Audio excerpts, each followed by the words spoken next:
Olá pessoal, tudo bem? Meu nome é Leonardo. Essa será a nossa primeira aula de biossegurança em serviços de saúde. Se eu pegar essa palavra biossegurança, o que ela significa de forma geral, né? Um conceito geral? É prestar segurança na saúde. Então, nós iremos estudar em biossegurança formas de prevenção contra, evitar problemas na saúde do profissional. Assim como também evitar complicações, fazer prevenção com o próprio paciente. Segundo, a Comissão de Biossegurança da Fiocruz, qual que é o conceito de biossegurança?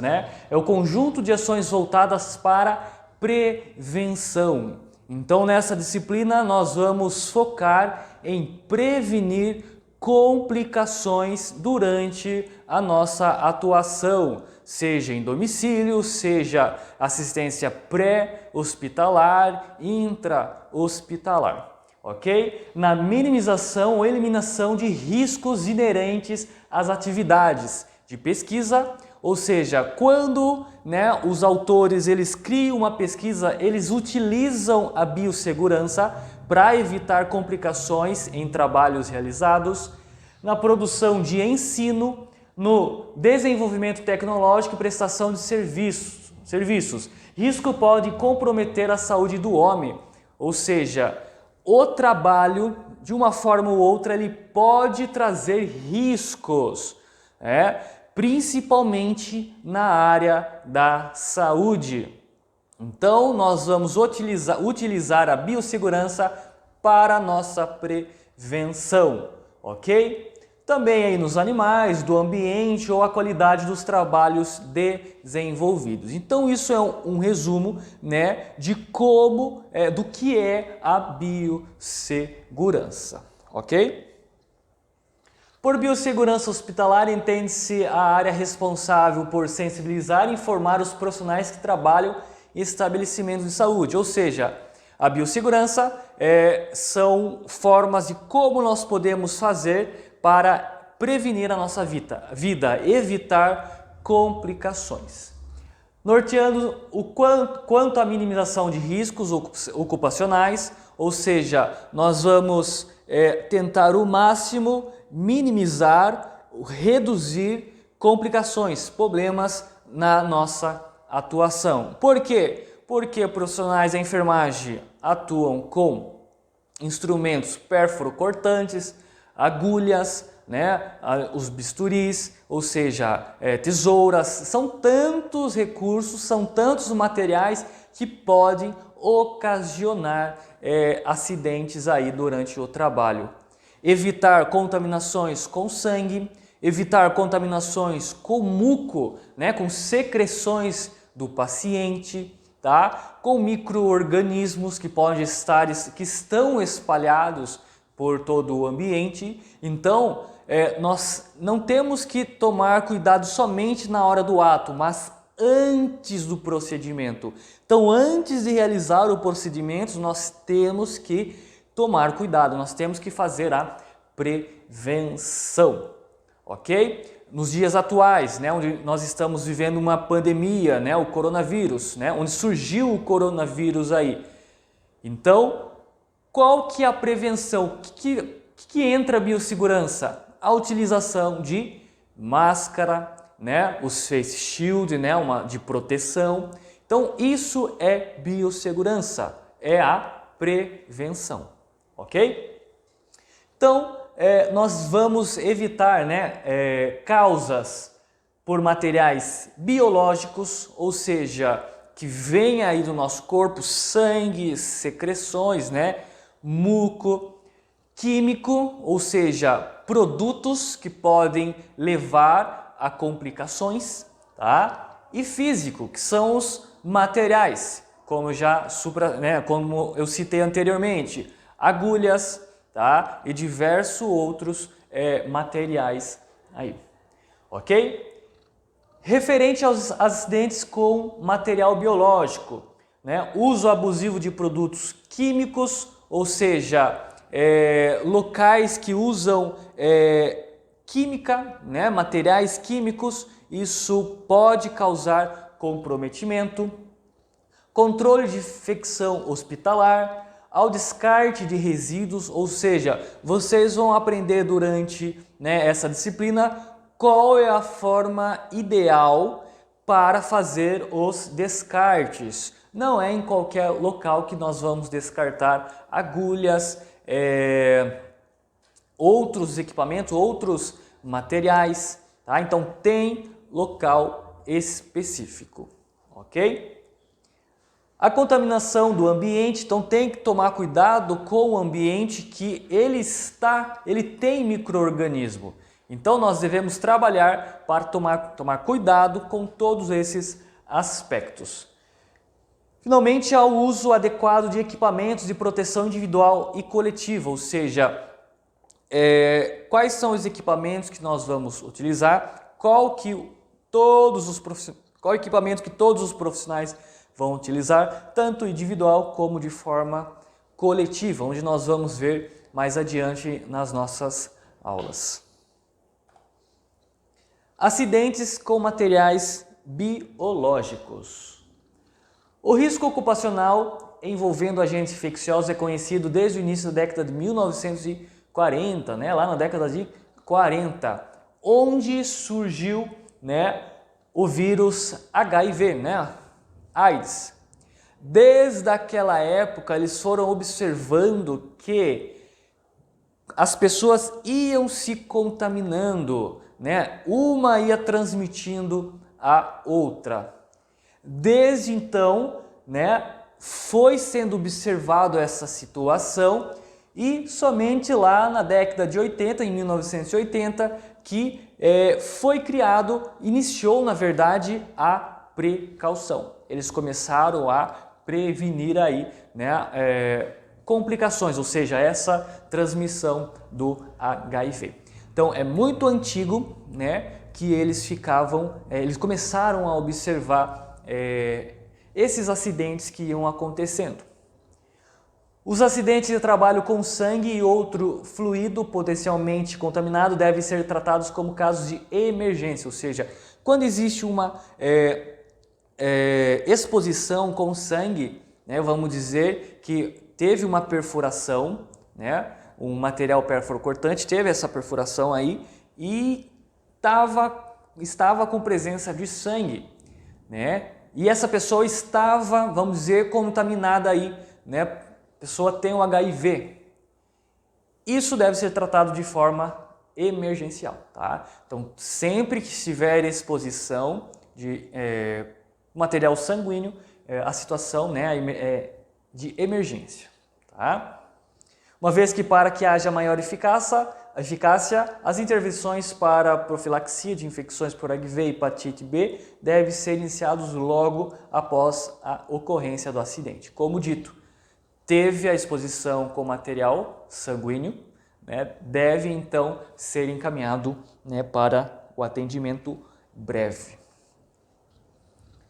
São consideradas funções de risco todas aquelas que são desempenhadas por profissionais de saúde que prestam cuidados diretos ou indiretos a pacientes manipulando sangue ou outros materiais biológicos, incluindo aqueles que prestam assistência domiciliar, pré-hospitalar, os resgates aí, ou seja, em todo o campo deve-se utilizar, né, os princípios da biossegurança. Tá? Para quê? Para evitar, né, como já dito, a exposição a sangue ou outros materiais biológicos como muco, secreções, né, uma ferida, né, uma lesão por pressão aberta contaminada. Okay? Então são diversas as situações aí. Tá? Então são diversos riscos que podem estar presentes.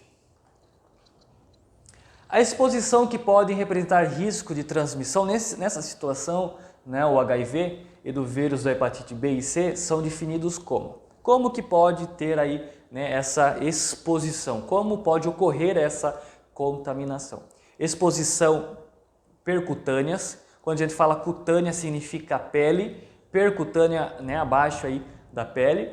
Então, lesões provocadas por instrumentos perfurantes, né, perfurocortantes, né, como agulha, bisturi ou próprio vidro, tá? Então, são situações de exposição percutânea, ou seja, abaixo da pele, que teve perfuração. Aí entra uma importância, né, do sapato fechado, porque é obrigatório ter sapato fechado. Vamos dizer que existe uma situação de queda de agulha e essa agulha está contaminada. Se o sapato estiver aberto, vai ter essa situação, né, uma exposição percutânea. Então, usar sapatos fechados, tá, é para evitar exposição percutâneas aí, ok? Exposições em mucosas, quando há respingo na face, por exemplo, envolvendo olho, nariz ou boca, né? Então, por isso o uso, né, a necessidade do uso da máscara, tá? Principalmente em situações de pandemia agora, né, o coronavírus, onde está presente o coronavírus, qual é a forma de evitar essa contaminação, tá? É através, né, de uso de máscara, tá? Então nós, né, todos que estão evitando, né, a contaminação, vamos usar a situação do coronavírus, está evitando a exposição em mucosas, ok? Exposição cutânea, ou seja, como já dito, cutânea é pele. Então, contato com a pele em dermatite, tá? Dermatite é uma inflamação em pele, tá? Ou feridas abertas, né? Lesões por pressão. Vamos dizer que essa lesão está aberta, né? E a pessoa tem contato, né? Ela vai ter, ela pode estar exposta a uma contaminação aí, tá? Exposição cutânea. Vamos dizer que a pessoa está com uma lesão aberta, isso, se não for feito o tratamento correto, se não for feito toda a cobertura correta, aquela lesão, ela pode, né, essa ferida, ela pode estar sujeito à contaminação, ok? Mordeduras humanas, tá? Então aqui, mordeduras humanas também pode ser uma causa, né, um fator para contaminação. Tá? São consideradas exposições de risco quando houver a presença de sangue, tá? Então, essa pessoa ela pode ser contaminada aí, tá? Então, são várias possibilidades, né? E são vários cuidados que devem ser tomados para evitar a contaminação, ok? Então, é de suma importância estar preparado para não ficar exposto a essas situações, ok? Então, para prevenir os acidentes de trabalho e diminuir o índice de contaminação dos trabalhadores de saúde, a principal medida a ser adotada é evitar a exposição ao sangue ou outros materiais biológicos.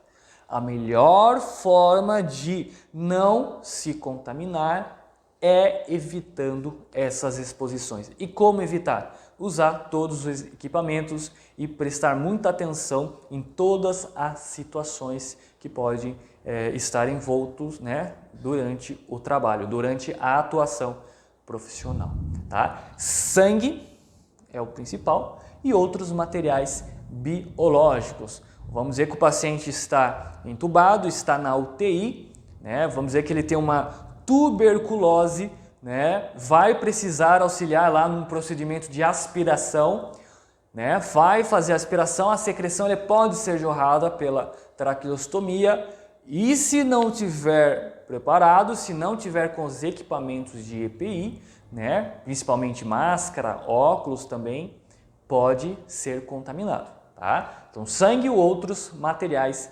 biológicos. Precauções básicas ou precauções padrão consistem em normatização que visam reduzir a exposição de materiais biológicos. Então são precauções básicas, são coisas básicas. Usar luvas, usar máscara, usar óculos são formas básicas que vão reduzir grandes problemas. Precauções básicas reduzem grandes problemas. Coloque isso na cabeça de vocês. Precauções básicas vão prevenir, vão evitar grandes problemas. Vocês podem achar que aquilo é desnecessário, né, utilizar. Na verdade, não. Pode evitar grande problema.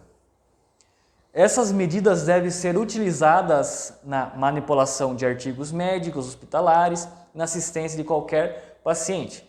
Ou seja, como evitar, né? Pode ser evitado, né? Pode ser evitado riscos na utilização de artigos médicos, agulhas, bisturis, as seringas, né? Todos esses artigos médicos hospitalares, né, deve ter um cuidado, né? São medidas que devem ser feitas aí para evitar problemas, tá? E na assistência de qualquer paciente, tá? Deve-se tomar cuidado, independente do diagnóstico definido ou presumido da doença infecciosa, independente do que for, deve tomar medidas, deve tomar cuidado, tem que ter essa precaução, ok? Recomenda-se, portanto, o uso rotineiro de barreiras de proteção. Então, como já dito anteriormente, fui mencionando, existem diversas barreiras de proteção. Basicamente, luvas, tá? Então, qualquer procedimento hospitalar, tá? E domiciliar também deve-se usar luvas. Daí tem as luvas de procedimento, daí tem as luvas estéreis, onde vocês vão ver posteriormente onde cada uma vai se adentrar. Os capotes, tá? Que são aquelas roupas que estão utilizadas em situações de precaução de contatos. Tá? Jaleco também é um recurso de barreira de proteção. Por isso que não pode ficar andando pela praça, pela rua, achando bonitão. Não, você vai pôr outras pessoas em risco, ok? Então, o jaleco só utiliza no ambiente de trabalho, coloca numa sacola, embrulha e leva para poder fazer a higienização dele, ok? Óculos de proteção ou protetores faciais, né? Nesse caso que foi muito divulgado, o Face Shield, né? Que é um protetor facial, né? Evitando o coronavírus, a contaminação pelo Covid-19. Óculos de proteção, tá? Então, durante o procedimento de aspiração, para evitar secreções, tá? Usa-se o óculos de proteção, tá? Não negligenciem esses equipamentos. É desnecessário utilizar o óculos. Não, é de suma importância, tá? Quando houver previsão de contato mucocutânea, ou seja, muco com pele, tá? Cutânea é pele, com sangue ou outros materiais biológicos, tá? Isso é para evitar essa situação, tá? Inclui-se ainda as precauções necessárias na manipulação de agulha e outros materiais cortantes para prevenir a exposição percutâneas, como já dito anteriormente, além dos cuidados necessários de desinfecção e esterilização, tá? Mais à frente vocês vão entender a diferença, né, deles, na reutilização de instrumentos usados em procedimentos invasivos, tá? Então, quando for feito procedimento invasivo, tá? Alguns, não são todos os materiais que vão sofrer esse processo de desinfecção ou esterilização, tá? Você vai auscultar, né, o pulmão do paciente, né, está com o estetoscópio. Você terminou o procedimento, lembra em biossegurança, eu vou higienizar o estetoscópio, tá? Porque depois eu vou atender um outro paciente, depois um outro, para não ficar cruzando aí essas infecções, ok? Aqui, a Agência Nacional de Vacina, né, a Agência Nacional de Vigilância Sanitária proíbe a esterilização de materiais escritos como uso único. Então tem materiais que são exclusivamente de uso único. Você vai fazer uma punção no paciente, né? O que você faz com aquela agulha? Você descarta, você joga fora. Você não pode higienizar, né? Fazer uma desinfecção ali e usar para o próximo, ok? Quando já tiverem sido usados ou quando estiverem fora do prazo de validade. ok? Então vocês vão ver mais adiante materiais que podem ser esterilizados e os materiais que vão ser descartados, ok? Entre as recomendações específicas que devem ser seguidas durante a realização de procedimentos que envolvam a manipulação de material perforocortante, destacam-se as seguintes, tá? Prestar máxima atenção durante a realização do procedimento. Então, quando você estiver realizando o procedimento, não fique pensando em outras coisas, preste atenção naquilo que você está fazendo. Isso é biossegurança, isso você está fazendo prevenção, vai ter que tomar cuidado com aquilo que você está fazendo, tá? Jamais utilizar os dedos com anteparo durante a realização de procedimentos que envolvam materiais perforocortantes. Não fique ali apoiando a mão, tá? Não está conseguindo apoiar, né, para poder facilitar o procedimento, tá? Cuidado, muito cuidado aonde você pega, né, a maneira que você realiza, ok? As agulhas não devem ser reencapadas. Ah, eu vou usar mais tarde, né? Eu vou colocar aqui. Não. Ah, eu vou colocar dentro da capinha dele. Não. Não devem ser reencapadas. Entortadas, elas não devem ser quebradas, elas não devem ser retiradas da seringa com as mãos. Ok? Não utilizar agulha para fixar papéis. Ah, estou sem clipes aqui, eu vou colocar uma agulha para poder apoiar. Não. Jamais. Ok?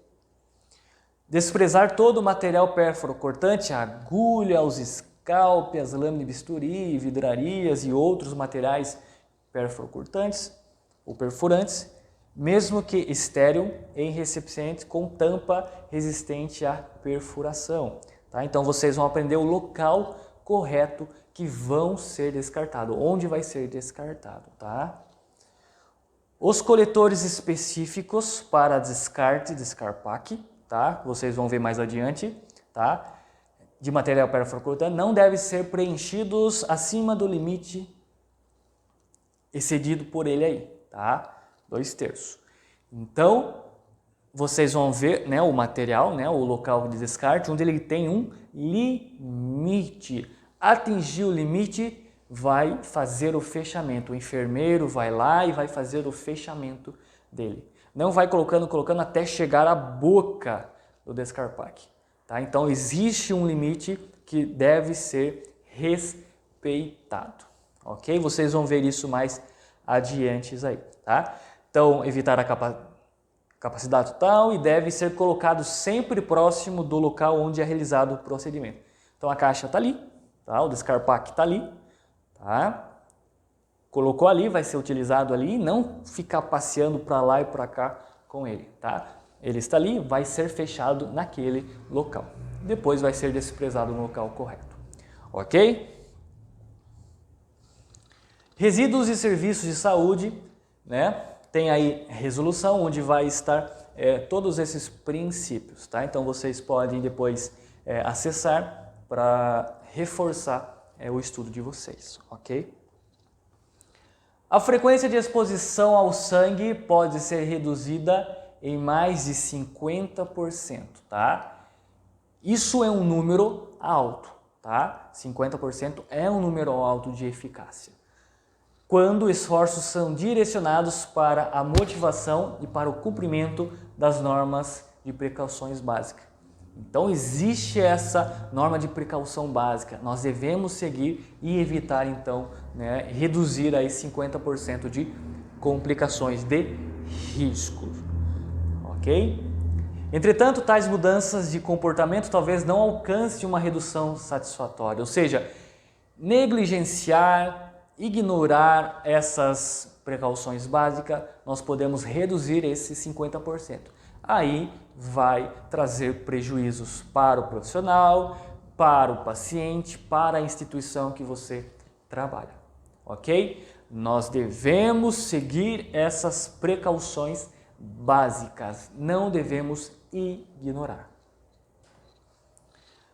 Outras intervenções também devem ser enfatizadas para prevenir o contato com sangue e material biológico, como já disse anteriormente, nós devemos fazer esse devemos ter esse cuidado com a exposição a sangue e materiais biológicos, tais como aí, mudança nas práticas de trabalho, ou seja, não façam, eu estou vendo aquele profissional fazer daquele jeito, é mais fácil, eu vou fazer daquele jeito também. Não. Seja correto, seja honesto com a sua profissão, ok? Siga esses procedimentos, essas precauções básicas. Então, sempre faça a mudança da prática de trabalho. É comum nós irmos relaxando, é comum nós fazendo as coisas mais prática, mais rápida, com facilidade.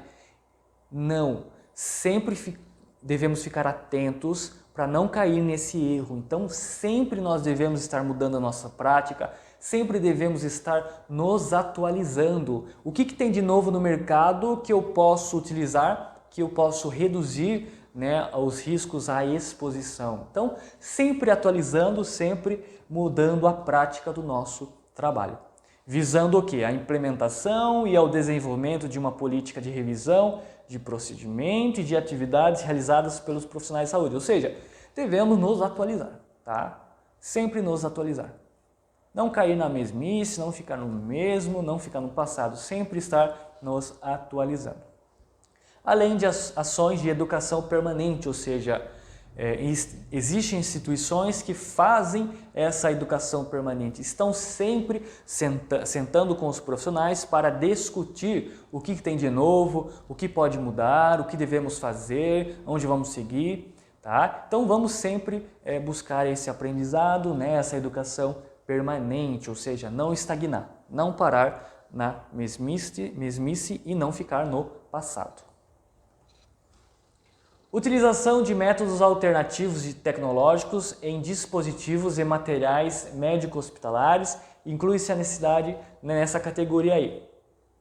A possibilidade de substituição de materiais de vidro para plástico, tá? Aí entra uma questão maior, né, de instituições que realizam esses materiais, né, para facilitar, para melhorar essa exposição, tá? Substituindo de vidro para, né, o de plástico, tá? Os dispositivos que permitam a realização de procedimentos sem a utilização de agulhas, tá? Existe algum procedimento que pode ser utilizado, que eu posso descartar a agulha, tá? Então você deve sempre estar se atualizando no mercado, ok? A utilização de agulhas com mecanismo de segurança, ou seja, existe algum material que posso utilizar que tem mecanismo de segurança, tá? Hoje usando muito aí o gelco, tá?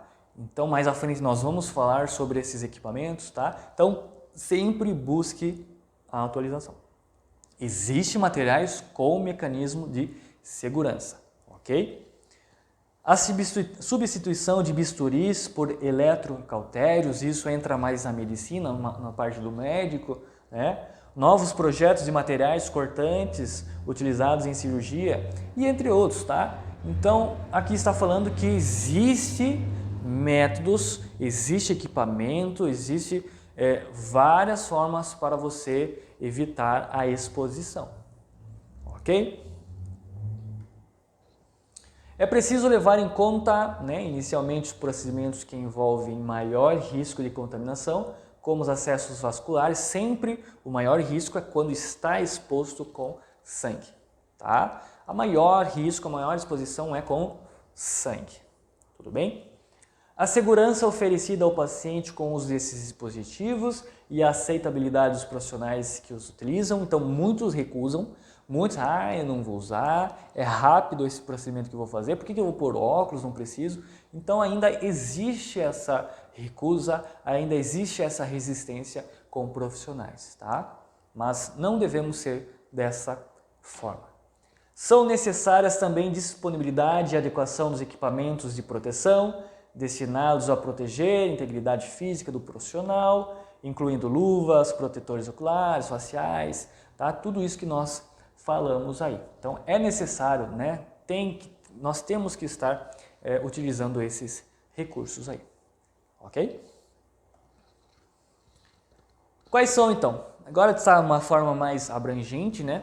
Anteriormente falei de forma resumida, mas aqui está explicando o que cada uma vai fazer, tá? Luvas, né, indicada aí para contato, né, para evitar contato com sangue, secreções, excreções, mucosas, tá? Com a pele, né, ferimentos.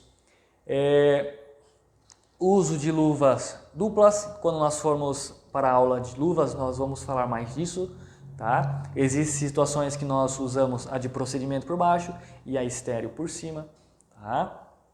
A redução da sensibilidade tátil e as parestesias. O que é sensibilidade tátil? É quando a pessoa perde a alteração da sensibilidade, está comprometida a sua sensibilidade e ela vai realizar um procedimento. Isso deve tomar muito cuidado, porque a pessoa perde, né, a percepção daquilo que ela está fazendo, ok? E parestesias é quando está com aquele formigamento, né? Sabe que quando você dorme fica tudo formigando, né? Fica estranho, você acorda, o braço, né, entre aspas, né, o braço dormindo, né, está formigando, está dormindo meu braço. Essa sensação é a parestesia, tá? Então, quando o profissional estiver com essas situações, deve tomar cuidado, tá? Eu não vou realizar isso, né, porque eu estou com complicações, estou com problema aqui. Então, é melhor não realizar o procedimento, tá? Então, o profissional ele deve estar ciente do risco que ele está exposto aí e vai estar expondo para o outro, ok? Máscara, gorro, óculos de proteção são para respingos, né? Tanto de sangue quanto de mucosas, secreções, né? Os capotes, tá? São os aventais aí que eles vão evitar, né, o contato com material biológico, ok? Calçados fechados, né, a proteção para os pés, né, em locais tanto centro cirúrgico, tá? Em qualquer área hospitalar, qualquer ambiente hospitalar, qualquer setor tem que estar calçados fechados. Pro pé, tá? Habitualmente composto por materiais permeáveis, usado com sandálias e sapatos abertos, porém ele não é o mais adequado aí, tá? O mais adequado é nós utilizarmos calçado fechado, mas existe no mercado. Essas são nossas referências bibliográficas. É isso, muito obrigado pessoal, até a próxima aula.